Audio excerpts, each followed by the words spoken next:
kabulastugan. Hindi malilimutan ang asaran na merong pikunan, lalo na rin ang unang niligawan, unang kabiguan. At dyan nasiseryoso ang usapan, ang pagdadamayan ng tunay at tapat na kaibigan. Kung mga buwan, kaibigan namang maaasahan.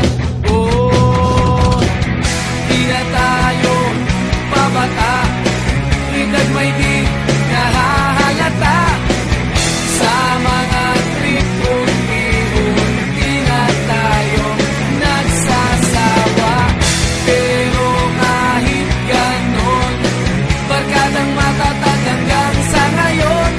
Minsan man magkita, tiyak may kwela, yan ang aking mga tropa.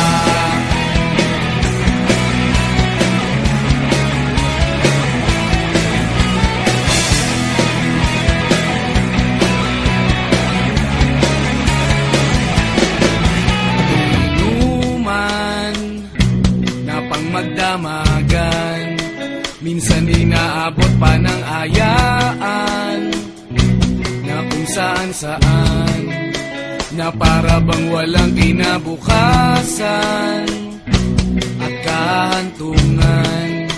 At dyan nasiseryoso ang usapan, ang pagpapa